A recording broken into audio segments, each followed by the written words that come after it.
phrases with us ነው የምናየው ዛሬ።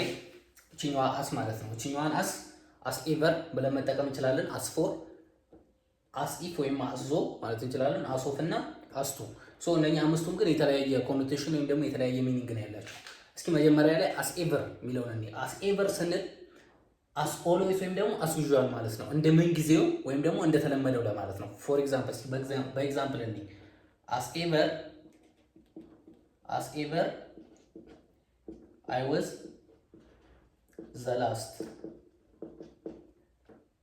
to arrive at the meeting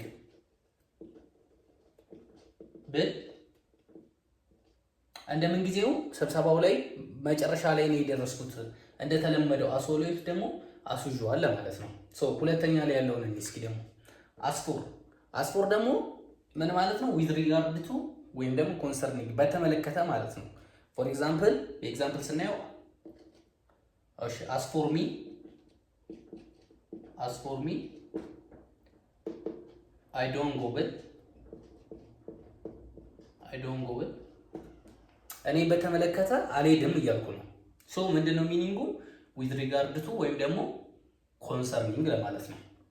እሺ አሲፍ አዞ ማለት ደግሞ in a way ወይም ደግሞ that suggests ነው። ፎር ኤግዛምፕል the customer acted as if he owns the hotel ብንል ሆቴሉ የእሱ እንደሆነ ነው ከስተመሩ አክት ያደረገው ለማለት ነው። አሲፍ ወይም ደግሞ አዞ ሲሆን ማለት ነው። አሶፍ ደግሞ from this date on ማለት ነው ሚኒንጉ። as of today በኤግዛምፕል ስናየው as of today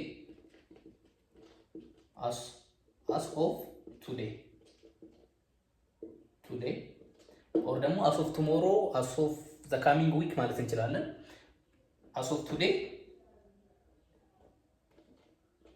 we will have to study hard ብል ከዛሬ ጀምሮ በደንብ ወይም በርስተን ወይም ደግሞ ጠንክረት ማጥናት አለብን ለማለት ነው። አስቱ ደግሞ about ወይም ደግሞ with respect to ለማለት ነው። ከዚህ ጋር ተመሳሳይነት አለው ግን ይሄ with regard to ወይም ደግሞ concerning to ነው። ይሄ ደግሞ about with respect to ነው as to. So no information was given as to when the project might last ብል concerning to ወይም ደግሞ with respect to ለማለት ነው